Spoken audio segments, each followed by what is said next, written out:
Шановні колеги, вітаю в Українському кризовому медіа-центрі. Dear colleagues, welcome to the Ukrainian Crisis Media Center. We start our week and our Monday with a very interesting topic, how businessmen help fighters in the anti-terrorist operation zone. And in fact, the army feeds on the support given by entrepreneurs. And now we have two of them who have given great support to Ukrainian army, Vyachyslav Konstantynovskyi, businessman and commander of the special unit Kyiv-Center, and Georgiy Parkhomenko, chief doctor of the New Vision Novy Zir clinic. Mr. Konstantynovskyi, what can I say? The army is a expensive business. Everybody knows this, and of course we are deeply grateful to all volunteers who help us, but this is a very specific direction where you should know what to buy, where to buy, and what the quality should be. So the people who haven't experienced this themselves have difficulties in knowing this. Today I meet voters in my constituency 232, and people are asking how they can help, what can they buy, and I understand that every one of them, while acting as an individual, wouldn't be able to buy anything, with few exceptions. Very soon the weather will become cold, so we need thermal linen, we need gloves, we need special shoes, and we have calculated that the minimum expenditure for one fighter is 10 to 12,000 hryvnia, which applies to good quality, although not the most expensive. I met a problem when I was equipping my group, how much this costs in order to do this as they do this in European armies, where they pay enough attention to this case. For instance, in the intelligence unit, they have to have sniper rifles and night vision equipment. There are also special military distance measurer, which costs something like $10,000, which allows the intelligence group not to come too close and to avoid danger. At the moment, our intelligence guys reconnaissance guys have to come either too close or they have to be in the distance, and that's why they cannot pinpoint the positions of the enemy. So they have to have hit visors and the entire set, and it's not possible to embrace everything because war is an expensive business. So now we have to have some associations of volunteers to buy this all in the quantity and quality that is necessary, and to reach prices that allow you to save and buy more. At the moment, I'm seeing all these elections, and everybody builds their campaign on war, and I see a lot of young guys who have not been to war, who do not know what this is, and who do not know what we are facing in the nearest years, because our economy and the entire life of the country will be connected to the war, to the efficiency of our army, and on this, how we live in the rear will depend. I think this is the most important problem at the moment, and the repairs of our machinery and equipment. You know, we are approaching winter. We have to conduct capital repairs of our engines because the engines won't start, as this is diesel fuel, and the prices at which this is being done at the moment, they are much higher than real prices for which you can do this, involving commercial structures who are acting faster and cheaper and who are responsible in some way for their work. This, I think, is what we should start with and what we should change. And I don't say anything about medicine, but of course this is the most important issue, to preserve the lives of our guys, to evacuate them in time. This is a huge problem. I can't tell you everything at once, but I will be answering your questions. We have on the monitor, we see the transportation, the cars on which our unit is moving in order to better maneuver. This is the distance measurer from Switzerland, which is not being sold by Europe to us. These are sniper rifles, and M4, a lightweight sniper rifle M4, which can hit at 600 meters. Also a coded digital communication equipment, helmets, and this is the set for one fighter. How this should be. This is a summer set of equipment, and it lacks some winter things that we should buy. These all are very expensive things, but they allow to efficiently conduct war, and they allow to preserve fighters' lives. This is the quality of the body armor and the spectacular spectacles and the helmet that withstands certain caliber. M4 rifle, which has been produced by Zbroyar firm. There are also Georgian made, which are even better. They are being equipped with night visors and sights. This is a very efficient weapons with which advanced armies of the world are equipped. So if there are questions, I'll be able to answer. Thank you very much, but we'll listen to Georgiy Parkhomenko, who is chief doctor of Novy Zir New Vision Clinic, and then will be the questions. I represent the network of the biggest network of ophthalmological clinics, Novy Zir. We are engaged in helping everybody from small kids to mature people. This is the entire scope of operations and conservative treatment.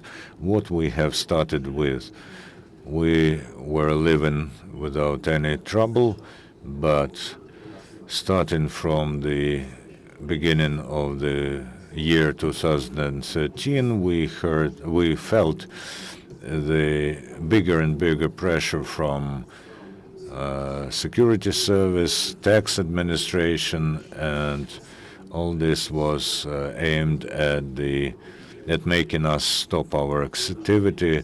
They were threatened to arrest our servers, and we understood that within a half a year we would be made to close down.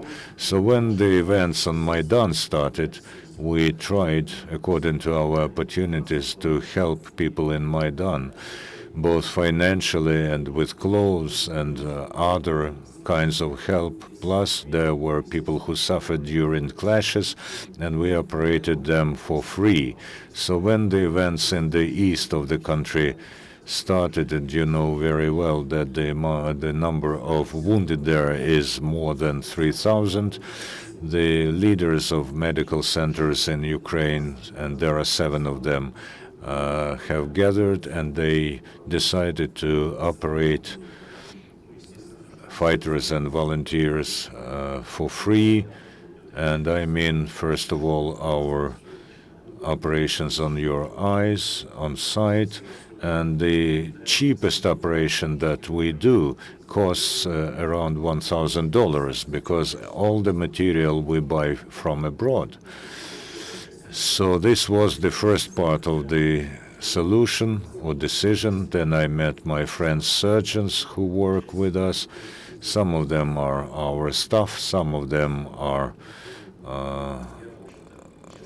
coming from state structures, and I, of course, didn't think that it would be otherwise, but it was very a very pleasant surprise that everyone from the very first second of our talk agreed to perform most complicated operations which last for hours and which require a lot of expenditure of moral and physical strength, to work for free in order to help those who suffered in the anti-terrorist operation zone.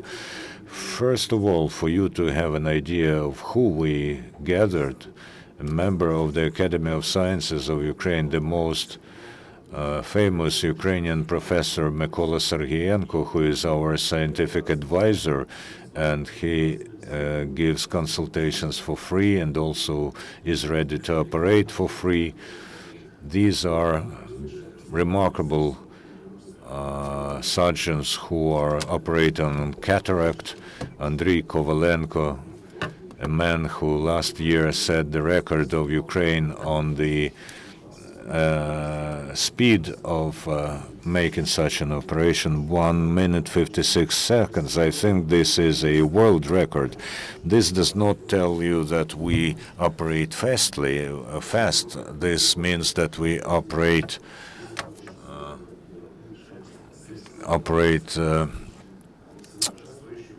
qualitatively. All these operations are very expensive. They require modern equipment, and all those surgeons agreed to work without any payment. Alexander Filipchuk, the Ukrainian citizen by now, is Syrian by origin, Hassan Farhad, and all the chief medics of our 7 centers, Kyiv, Dnipropetrovsk, Kharkiv, Sumy, Khmelnytsky, Cherkasy, and Kryvyi Rih. Everywhere in those cities, the fighters, the volunteers from the anti-terrorist operation zone can apply for qualified free medical help, and you can find all our contacts on the site novyzir.com.ua. And apart from this surgery, you have seen how serious the shelling is at the moment, and we have a lot of traumas that are connected to heavy damage to sites, and such operations Natalia Torchinskaya agreed to perform, one of the best specialists in Ukraine. And as I have already told you, all the doctors who work in our centers and our paramedics said without any hesitation, yes, yes, yes. So this is what I wanted to tell you, and apart from direct help that we provide for the fighters in the anti-terrorist operation zone, and this includes food and equipment and finance. One of the doctors from our Novyzir center went as a volunteer to fight within Aidar battalion. We have equipped him, of course, and we are ready to provide financial help. At the moment, we have operated on 10 people successfully. Naturally, we have written a letter to Mr. Musi, who is the Minister of Health, telling about our help and about our proposal to cooperate. We got a letter in response with thanks, so I remind you of this. I would like to ask how many surgeries have been made and what's the average cost of one surgery. As I have mentioned, our surgeries start from $1,000. We do not include the salaries, the expenditures. That is just the cost of disposals. Usually, in this situation, the cost of disposals is 50%, $500. Also, military hospitals, they render assistance in the zone of military actions, but then there might be complications like plastic surgeries. They are never made immediately. They are made 2-3 months later, and they include the transplant of the skin and so on. All these surgeries are ahead of us. We see such patients, we consult them, and we leave our contact numbers. My question is to Vyacheslav: how much money have you spent for the servicemen in ATO zone? We spent, together with the brother, approximately 8 million hryvnias. Some of them were spent, about 1 million, to help wounded. Also, all the uniform and equipment, transportation, financial support of servicemen, because the families have to somehow live. That is a drop in the ocean. The army needs, I don't know, several thousand of such people like us. Then there will be some changes. There's a question from the audience.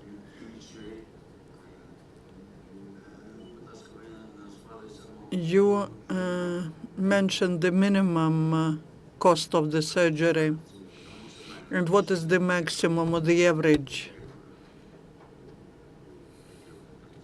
How much?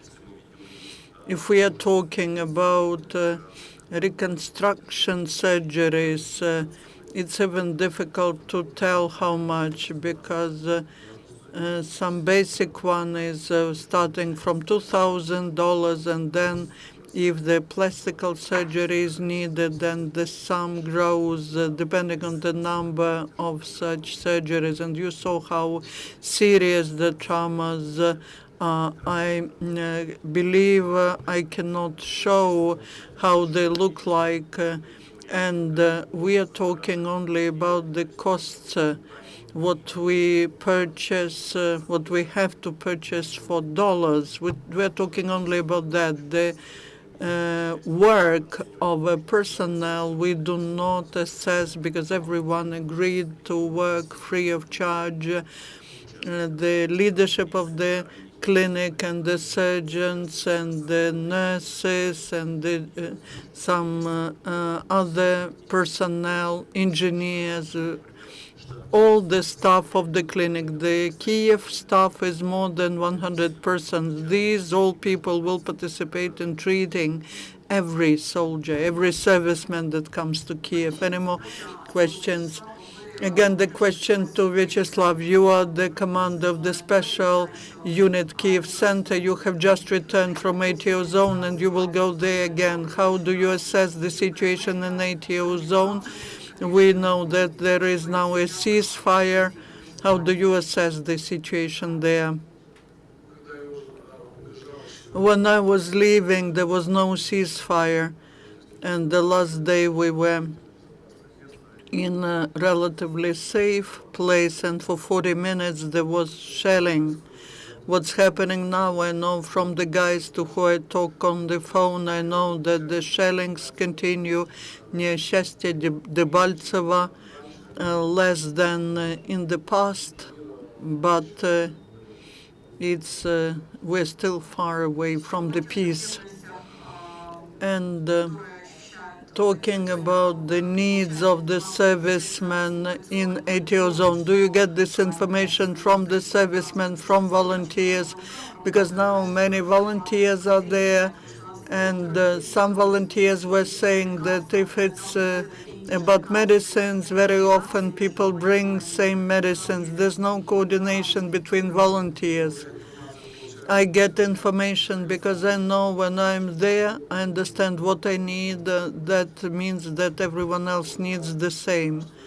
But as to volunteers, it would be right to have some coordination from the point of view of more efficient use of money. If you buy one vest, it costs so much. If you buy 100 of them, it's cheaper. And not to duplicate or not to buy something which is not needed, but not to buy what is needed. We are trying to avoid such situations. And I hope that in the nearest future there will be some volunteer organization set up, the organization that everyone would trust, because people want to know what happens to their money, what is bought for this money, and whether these things reach the servicemen, and then this assistance will be centralized and coordinated, and it will be easier to distribute everything. It will be correct. I saw the information that you in Russia are included into the list of businessmen, politicians who will be basically observed as undesirable citizens of Ukraine for Russia. I read about that in the internet, in Izvestia newspaper. It's difficult for me to comment that. I believe that's a compliment. That means that we have done something once they have noticed us. I do not understand that millions of people are sponsoring army and battalions. Some gives more money, some gives less. Once they point out at us, I'm pleased. I'm sorry. Again, a question to Grigory. Has this pressure on you, was the pressure on you reduced after Maidan, or who was exercising this pressure on you before Maidan? Yes, we're ready to provide all that information. But again, I would like to repeat, that was the combination of security service, prosecutor's office. We were basically accused in terroristic activities and illegal immigration from the territory of Ukraine. When we invite someone for examination, like the citizens of Libya, we issue the invitation to them. That's not prohibited by law. Then, if this citizen of Libya violates something, well, that's administrative violation. We are ready to be responsible for that. But when people from security service come to us and they say, we cannot tell you what he violated because of this investigation, but it's the criminal case, and you have a choice. Either you pay money or you will be put to prison. We will seize your servant, your administrator will be arrested. It was very difficult to resolve such situations, and thanks to Maidan, all the leadership of the clinic was not put into prison, and our business was not closed. Once we have no more questions, I would like to thank Vyachyslav and Georgiy for what they are doing. Thank you. And our next briefing of Security and Defense Council is